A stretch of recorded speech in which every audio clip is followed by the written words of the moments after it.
ईश्वर की कृपा से सब कुछ ठीक ठीक हो रहा है दुर्योधन। ईश्वर की कृपा से या आपके छल से मम्मश्री?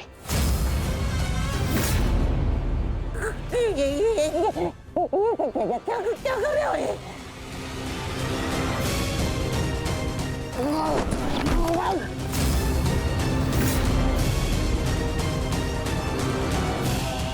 पहले स्मरण कीजिए कि मैंने क्या कहा था। विराट पर प्रस्थान से पूर्व मैंने क्या कहा था मम्मश्री? क्या कर रहे हो? अपने मामा पर प्रहार कर रहे हो? और जो आपने मेरे पुत्री के साथ में किया वो क्या था? मैंने कहा था कि मम्मश्री मेरी पुत्री है, वो उसे अपने षड्यंत्र में सम्मिलित मत करना। स्मरण है? कहा था कि दुर्योधन की पुत्री है वो, आपके चौसर का मेरू नहीं। स्मरण है?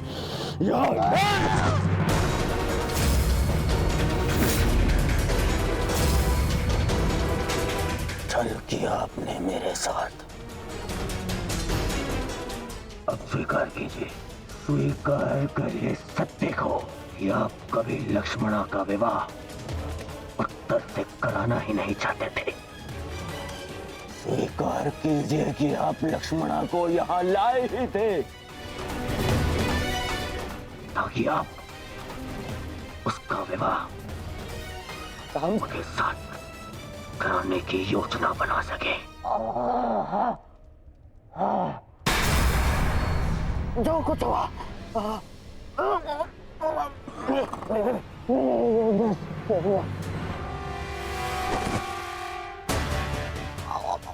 परंतु क्यों?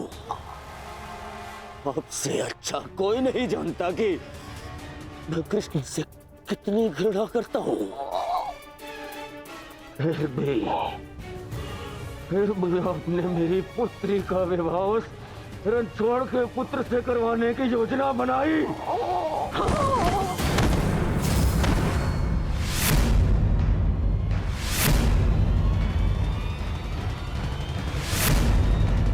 तुम्हारे भलाई के लिए, हस्तिनापुर के भविष्य के लिए, हमारी बच्ची लक्ष्मणा की प्रसन्नता के लिए किया मैंने।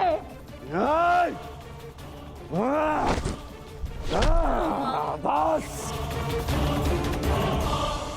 मुझे बहुत ठेस पहुंची है दुर्योधन। जिस भांजे के लिए मैंने अपना राजपाट,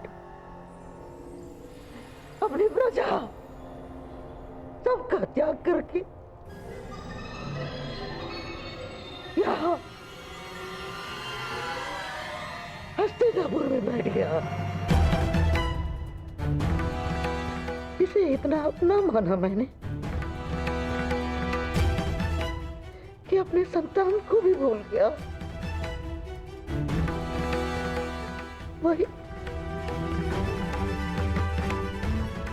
वही आज मेरे प्राण लेने निकला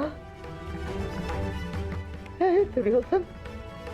मैंने ये सब इसलिए किया कि होने वाले महायुद्ध में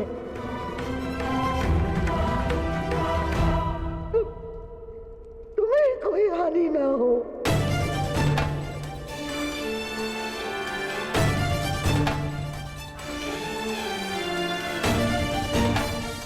ऐसे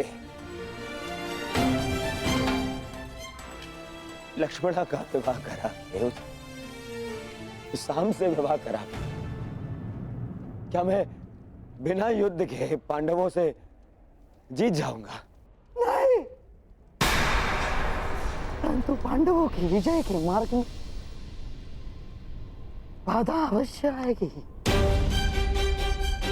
बाधा अवश्य आएगी।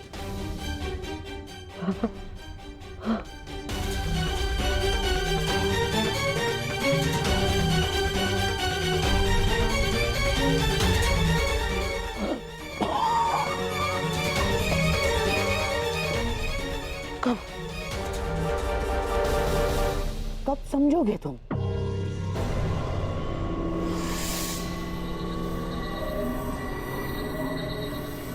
यदि यदि मैं ये ना करता तो कोई और करता, और लक्ष्मणा शाम की ही होकर रहती, क्योंकि शाम को उससे प्रेम है। यदि इस एक विवाह के कारण हमारे बच्चे लक्ष्मणा के जीवन में आनंद और तुम्हारे चरणों में विजय, तो क्या बुराई है? यदि मेरे भांजे और नातिन का भविष्य इस एक विवाह के कारण सुरक्षित है तो क्यों नहीं? देखा ना तुमने, वासुदेव यदि हमारा साथ नहीं देंगे तो उन पांडवों का भी नहीं। अब हमें बलराम समेत किसी भी यादव योद्धा का भय नहीं, और ना द्वारका की नारायणी सेना का। दुर्योधन, अब इस युद्ध में हस्तिनापुर की विजय निश्चित है तो केवल इस विवाह के कारण।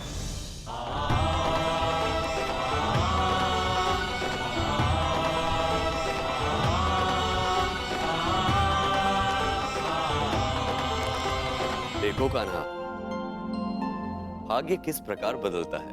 कुछ ही समय पहले हम द्यूत खेल रहे थे और कुछ ही समय पश्चात हमारे भतीजे का विवाह हम देख रहे हैं। अरे इन सब में तो हमें स्मरण ही नहीं रहा कि हमारा द्यूत अभी भी अपूर्ण है।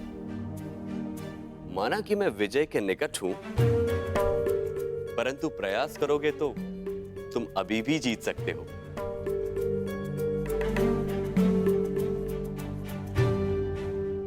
क्षमा चाहता हूं दाऊ, परंतु ये दाव भी मैं पूर्ण नहीं कर पाऊंगा। क्यों? क्या हुआ? चूंकि महायुद्ध की भांति हमारे दाव की स्थिति भी विकट है, और विकट स्थिति में भाग नहीं लेना चाहिए। इसका आदेश आपने ही मुझे दिया है ना दाऊ?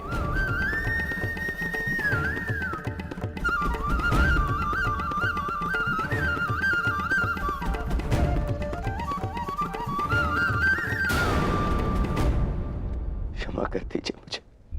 क्या करूं मैं? जब एक पुत्री विदा होती है तो उसके पिता के आंखों में अश्रु होते हैं, परंतु मेरी इन आंखों में अश्रु है क्योंकि मुझे मेरे शत्रु के समक्ष झुकना पड़ा। कितना बड़ा मूल्य चुका रहा हूं मैं इस विजय का, मामा श्री। कितना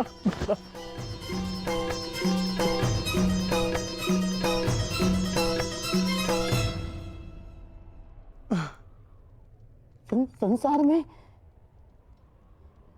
ऐसा कुछ भी नहीं दुर्योधन जो बिना मूल्य चुकाए मिल जाए। जीवन का मूल्य चुकाना पड़ता है, भोजन का मूल्य चुकाना पड़ता है। ठीक उसी बात है, पराजय और विजय का भी मूल्य चुकाना पड़ता है दुर्योधन। और अब ये जो युद्ध होने वाला है, ये केवल युद्ध नहीं है, महायज्ञ है। ये महायज्ञ, इसमें बड़ी बड़ी आहुतियां देनी पड़ेंगी दुर्योधन। हम पांडवों से उनकी पराजय का मूल्य वसूलेंगे, अवश्य वसूलेंगे।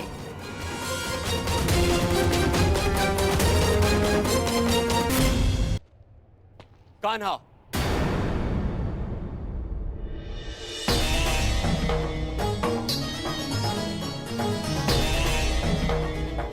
तो तुम मुझ पर यह आरोप लगा रहे हो कि मैंने तुम्हें तुम्हारी इच्छा के विरुद्ध रोका है?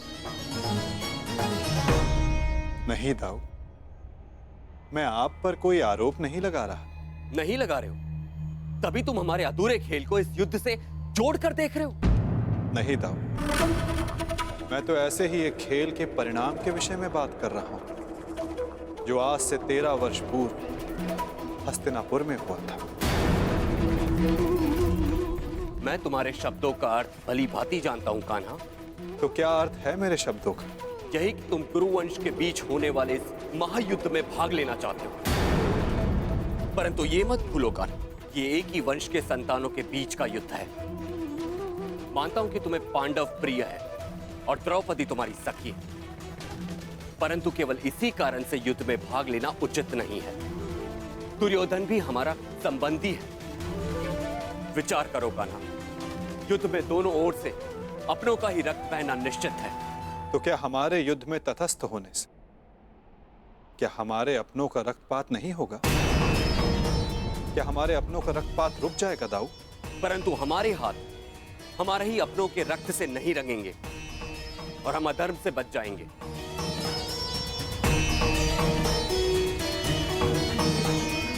हाँ दाऊ, हमारे युद्ध में तटस्थ रहने से हम इस रक्तपात से अवश्य बच जाएंगे, परंतु क्या हम उनकी रक्षा कर पाएंगे जिनकी रक्षा करना धर्म की मांग है?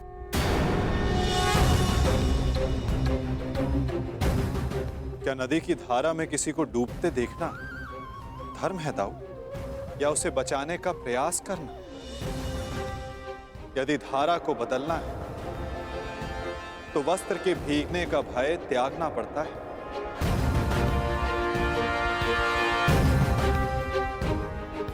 यदि नया कुंभ बनाना है तो माटी को हाथ लगाना ही होगा।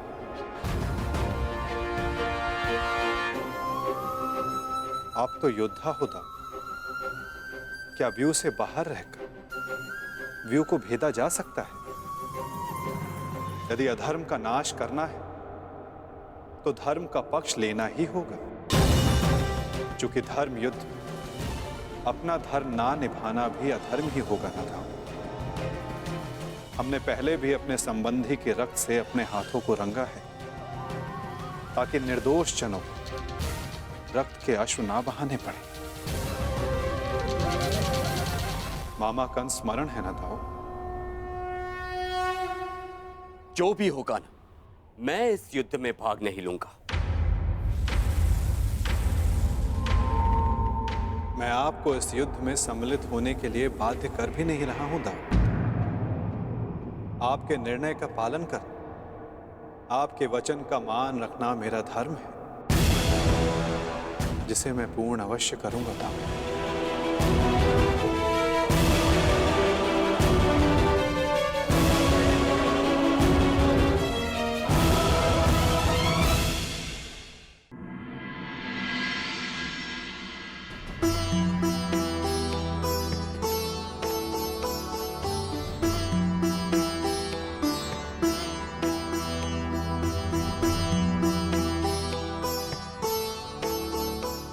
सदा सुखी रहो।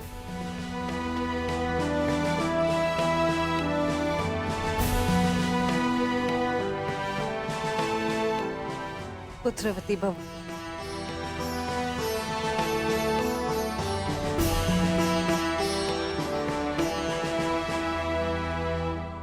सदा सुखी रहो।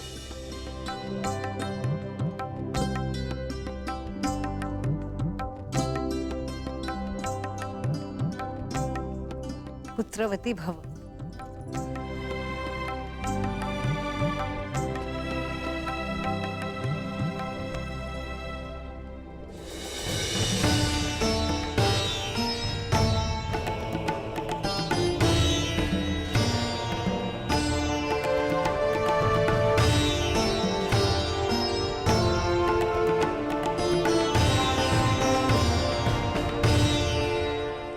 सदा सौभाग्यवती भव।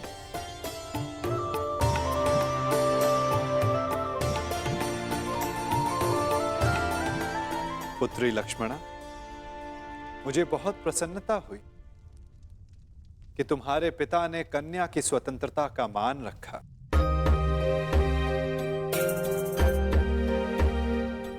मुझे भी प्रसन्नता है दुर्योधन कि तुमने राजनीतिक शत्रुता से ऊपर आकर अपने पुत्री के हृदय की सुनी, उसके मन का मान रखा संसार में हर किसी को अपना जीवन साथी चुनने का और अपने भविष्य के लिए निर्णय लेने का अधिकार है।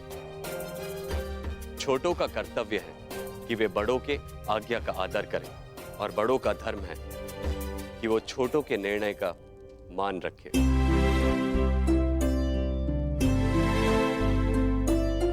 और मैं भी आज यही करने जा रहा हूं।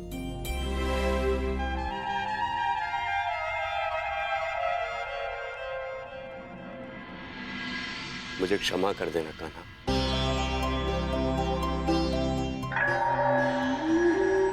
मैंने अपने अधिकार का अतिक्रमण किया।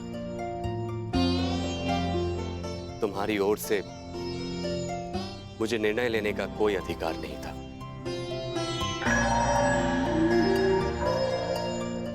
होने वाले इस महासमर में तटस्थ रहने के मेरे अपने कारण, इस युद्ध में भाग लेने के तुम्हारे अपने कारण हो सकते हैं। मैं तुमसे तुम्हारा कारण या तुम्हारा अधिकार छीनना नहीं चाहता। इसीलिए मैं तुम्हें अपने दिए हुए वचन से मुक्त करता हूं।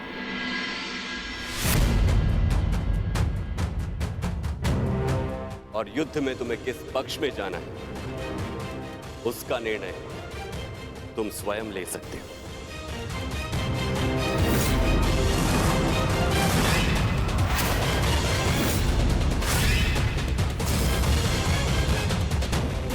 धन्यवाद ताऊ। मैं जानता था कि आप मुझे निराश नहीं करेंगे।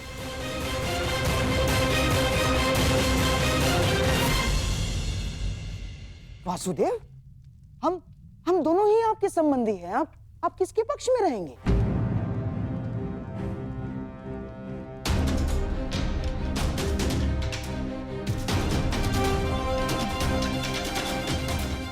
ना, मेरे कहने का तात्पर्य ये है वासुदेव कि अपनों का रक्त बहाना क्या अधर्म नहीं होगा?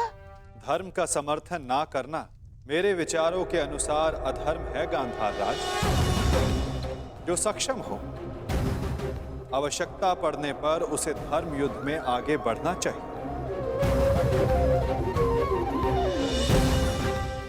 और मैं इस धर्म युद्ध में सम्मिलित होऊंगा।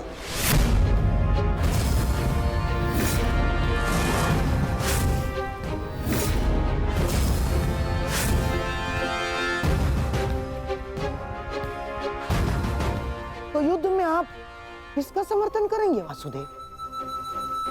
हमारा या पांडवों का?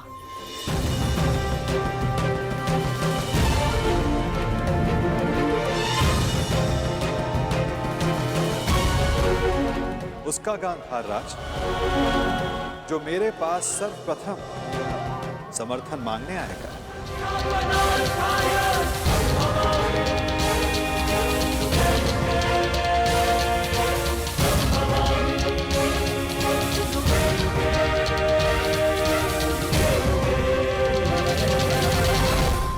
हमारा या पांडवों का?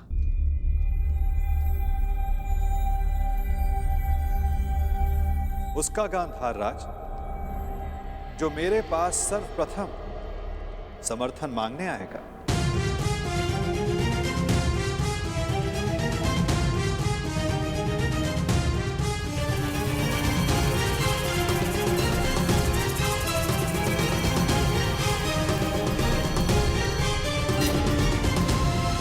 आगे बढ़ो दुर्योधन।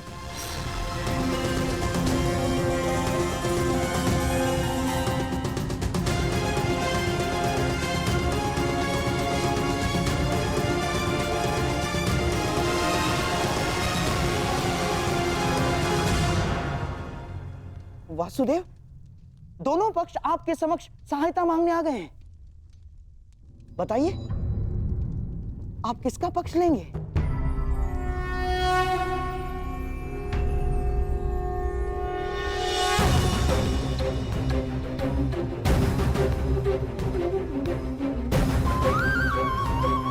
ये विचारों की सहायता नहीं है गांधार राज, ये युद्ध के लिए मांगे जाने वाली सहायता है। जो मुझसे नहीं द्वारिका से मांगी जा रही। यह हस्तिनापुर और इंद्रप्रस्थ का विवाद, इसलिए धर्म के नाते दोनों राज्यों के प्रतिनिधि को द्वारिका आना होगा।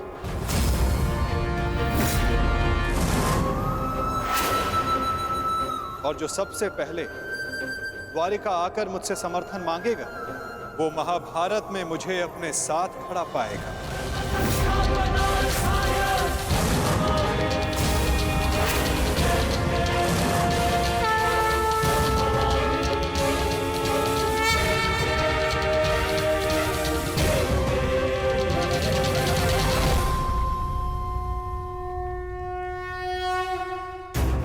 कुछ समय पूर्व कन्या पक्ष की ओर से आपने मुझे कुछ भेंट दी थी गांधार राज। ये भेंट सदैव आपको अपनी पराजय स्मरण कराती रहे वासुदेव।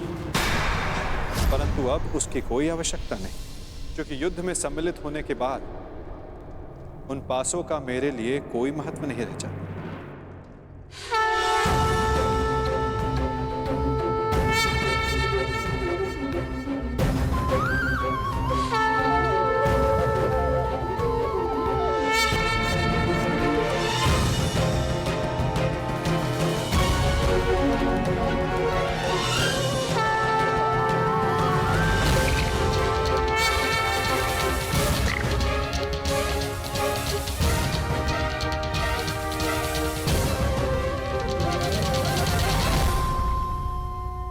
वैसे भी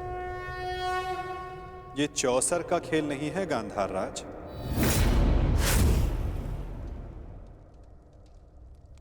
ये एक महायुद्ध है, जिसके अंक केवल पौ 12 तक सीमित नहीं रहने वाले।